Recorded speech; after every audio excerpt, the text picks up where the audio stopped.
আমরা ঠান্ডা মাথায় ভাবি না, ঠান্ডা মাথায় ভাবতে হবে, ধৈর্যশীল হতে হবে। ইন্নামা সাবরু ইনদা সাদামাতিল উলা। বিষ্ণু বলেছেন, বিপদের প্রথম ধাক্কায় যে সবর ধারণ করতে পারে সেই তো সবুর। এজন্য বিষ্ণু দোয়া করতেন, আল্লাহুম্মা জাআলনি সাবুরা, আল্লাহ আপনি আমাকে ধৈর্যশীল বানান। ওয়া জাআলনি শাকুরা, আপনি আমার শুকরগুজার বান্দা বানান। বিশ্বনবীর চেয়ে ধৈর্যশীল, বিশ্বনবীর চেয়ে শুকরগুজার পৃথিবীর কেউ আছে? কথা বলেন। এমন তাবৎ কোনো অত্যাচার নাই যে অত্যাচার বিশ্বনবীর উপর করা হয় নাই। বিশ্বনবী মক্কার জামিনে যখন দাওয়াত দিতে লাগলেন, ওনারে পাগল বলা হতো, বলা হতো তুমি পাগল, বলা হতো মুহাম্মদ একটা কবি, বলা হতো মুহাম্মদ হচ্ছে গণক। বিশ্বনবী যখন রুকু দিতেন, সিজদায় চলে যেতেন, উটের পচা নারী ভরি এনে বিশ্বনবীর কাঁধে ফেলে রাখা হতো। বিশ্বনবীর গলার মধ্যে রশি ধরে টান দেয়া হতো। কয়েকবার বিশ্বনবীর এই ঘাড়ের এই চামড়া ছিঁড়ে গিয়েছে, একবার চাদর টান দেওয়ার কারণে, আরেকবার রশি টান দেওয়ার কারণে। বিশ্বনবী কিছুই বলেন নাই, ক্ষমা করে দিয়েছেন।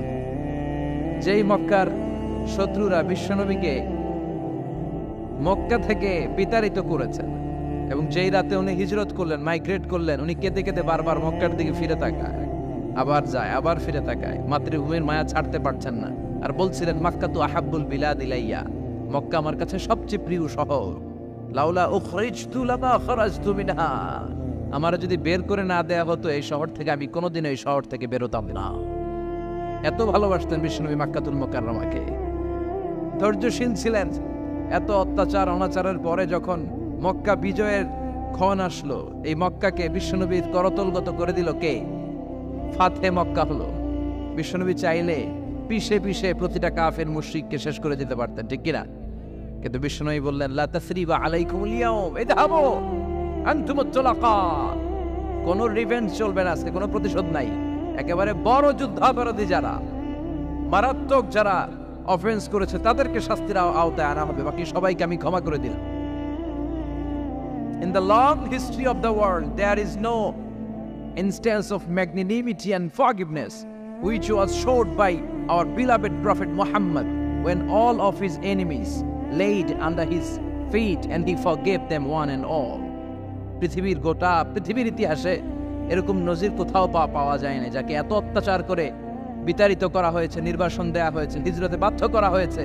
তিনি যখন ওই শহরকে আবার বিজয় করলেন, কাউকে আঘাত করলেন না, আগুন জ্বালিয়ে শহরটাকে জ্বালিয়ে দিলেন না, ওদের বংশকে নির্বংশ করলেন না, বরং মুচকি হেসে উনি বললেন, যাও ক্ষমা করে দিলাম। কি ধৈর্যশীল ছিলেন। আবার দোয়াও করতেন, আল্লাহুম্মা জাআলনি সাবুরা, আল্লাহ আপনি আমার ধৈর্য বাড়ায় দেন। ওয়া জাআলনি শাকুরা, আপনি আমার শুকরগুজার বানান। ওয়া জাআলনি ফি আইনি সাগীরা, আল্লাহ আমার চোখে আপনি আমারে ছোট বানান। ওয়া ফি আয়ুনিন নাসি কাবীরা, আল্লাহ মানুষের চোখে আপনি আমারে বড় বানান।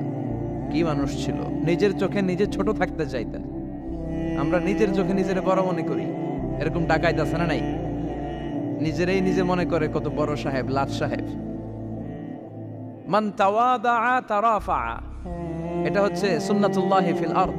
মান তাওয়াদা তারাফা, যে নিচে নেমে থাকতে চায় আল্লাহ ওরা টেনে উপরে উঠা, আর যে খালি উঠতে চায়, হিংসা করে অহংকার করে উপরে ঠেলতে চায়, ওরা নিচে নামায় দেয় কে?